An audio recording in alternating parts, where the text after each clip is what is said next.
Once upon a time, in a faraway land. What are fairy stories? The strange and wondrous place where nothing is as it seems. Magic mirror on the wall. Who is the fairest? Fairy is a perilous land. Before she found herself falling down what seemed to be a very deep well. It is the place you visit A world in your of dreams. myth and magic. When the clock began to The chime evening midnight, star sailed down through the A sky. mysterious voice began calling to the sad She princess. pricked her finger with her needle. 3 drops of blood fell on the In a small trance, white she window. followed the haunting And peered sound into the of the hollow winding tree. stairway to the top of the You tower. can read along with me in your book.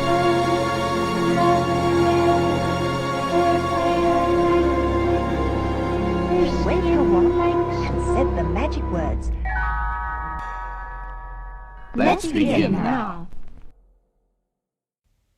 Well met, witches. We are gathered here to share a bit of sacred lore. The Golden Bird, collected by the Brothers Grimm.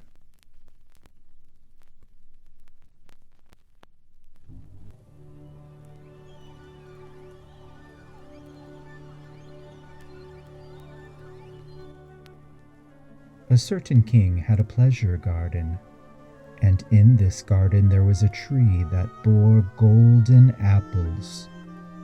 Soon, after the apples became ripe, one was found missing the very first night. The king became furious and ordered his gardener to keep watch under the tree every night. So the gardener commanded his eldest son to guard the tree. But he fell asleep at midnight, and the next night another apple was missing. So the gardener had his second son stand guard the following night, but he too fell asleep at midnight, and in the morning yet another apple was missing. Now the third son wanted to stand guard, but the gardener was not satisfied at first. Finally he relented, and the third son lay down under the tree and watched and watched. And when the clock struck midnight, the air was filled with noise and a bird came flying.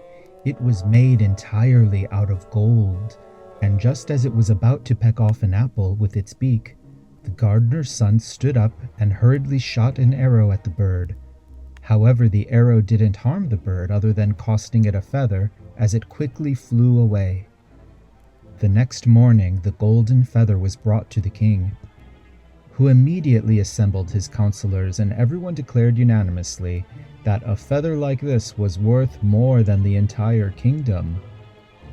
"One feather alone won't help me," said the king. "I want, and I must have the entire bird." So the king's eldest son set out and was certain he'd find the golden bird. After he'd gone a short distance, he came to a forest, and on the edge of the forest sat a fox. So the prince grabbed his rifle and took aim, but the fox started speaking. "Don't shoot. I'll give you some good advice if you hold your fire. I already know where you want to go. You want to catch the golden bird. This evening, you'll come to a village where you'll see 2 inns facing each other. One will be brightly lit with a great deal of merrymaking inside. Don't go into that place. Instead, go into the other inn, even though it looks dismal." But the son thought, "How can an animal give me sensible advice?" And he took his rifle and pulled the trigger. However, his shot missed the fox, who stretched out his tail and dashed quickly into the forest. Then the eldest son continued his journey, and by evening he arrived at the village where the 2 inns were standing.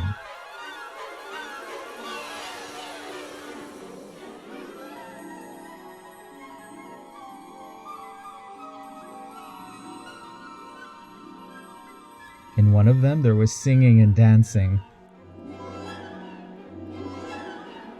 while the other appeared rather dismal and shabby. "I'd certainly be a fool," he thought, "if I were to stay at that dismal-looking inn instead of at this beautiful one here." So he went into the cheerful inn, lived to the hilt like a king, and forgot the bird and his home. After some time had passed, and the eldest son still hadn't returned home, the second son set out, and he too encountered the fox and received good advice. But when he came to the two inns, he saw his brother at the window of the inn in which there were sounds of carousing. When his brother called out to him, he couldn't resist and willed his time away in good cheer. Some more months passed by, and now the youngest son also wanted to set out into the world. But his father refused to let him go. The king was most fond of him, and was afraid that he would have a mishap and wouldn't return. However, his son wouldn't leave him in peace, so that the king finally permitted his son to depart. At the edge of the forest, he too encountered the fox, who gave him the good advice. Since the young prince was good-natured and didn't attempt to harm the animal's life, the fox said, "Climb onto my tail and you'll get there more quickly." No sooner did the prince sit down on the fox's tail than the fox began to run, and the fox went over sticks and stones so swiftly that the wind whistled through the prince's hair. When they came to the village, the prince got off the tail, followed the fox's good advice, and without looking around entered the shabbier inn and spent a quiet night there. The next morning, he found the fox on his way once again, and the fox said to him, "If you go straight ahead, you'll eventually come to a castle. In front of this castle, there's a whole regiment of soldiers lying on the ground. But don't worry about them, for they'll all be snoring and sleeping. Enter the castle and proceed until you come to a chamber where the golden bird is hanging in a wooden cage. Nearby, you'll also find a magnificent golden cage hanging just for decoration. But be careful not to take the bird out of its shabby cage and put it into the good one. Otherwise, you'll be in for trouble." Upon saying these words, the fox stretched out his tail again, and the prince sat down on it. The fox raced over sticks and stones so swiftly that the wind whistled through the prince's hair. When the young man arrived in front of the castle, everything was as the fox said it would be. He entered the last room, saw the golden bird sitting in its wooden cage, and also a golden cage beside it. The 3 golden apples were laying about the room as well. The prince thought it would be ridiculous to leave the beautiful bird in the plain, ugly cage. So he opened the door, grabbed hold of the bird, and put it into the golden cage. As soon as that happened, the bird uttered a dreadful cry that caused the soldiers to wake up, and soon they took the prince prisoner and led him to the king. The next morning he was brought before the court, and after he confessed to everything, he was sentenced to death. However, the king said he would spare his life under one condition. The prince had to bring him the golden horse that ran faster than the wind. If he did, he would receive the golden bird as his reward. The prince set out, but he was depressed and sighed. All of a sudden, however, the fox stood in front of him again and said, "You see, all this happened because you didn't listen to me. However, if you listen to me, I'll give you advice once again. This time how to get the golden horse. First, you must go straight ahead until you come to a castle where the horse is standing in the stable. There will be stable boys lying on the ground out front, but they'll be snoring and sleeping, and you'll be able to lead the golden horse out of its stall with ease. But make sure you put the poor wooden and leather saddle on the horse, and not the golden one that's hanging nearby." Then the youngest son sat down on the fox's tail, and the fox raced over sticks and stones so swiftly that the wind whistled through the prince's hair. Shortly after, everything happened as the fox said it would. The grooms snored and were holding golden saddles in their hands. When he saw the golden horse, he felt sorry for it and thought it would be a shame to put the poor saddle on it, so he decided to give the horse the one that he deserved. Yet, just as he was about to take a good saddle from one of the stable boys, the groom woke up, as did the others. Again, he was captured and thrown into prison.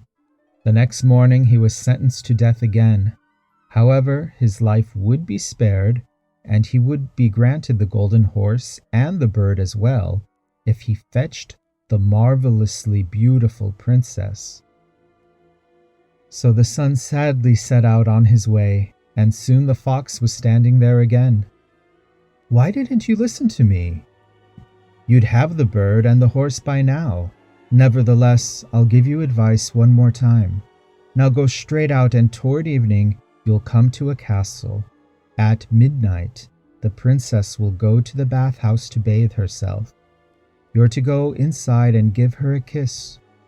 By doing this, you'll be able to take her with you, but don't allow her to take leave of her parents." The fox stretched out his tail and raced over sticks and stones so swiftly that the wind whistled through the prince's hair. When he arrived at the golden castle, it was just as the fox said it would be. At night, he gave the princess a kiss in the bathhouse, and she was ready to go with him. But she implored him with tears to let her say farewell to her parents. At first he refused, but when she kept on weeping and fell at his feet,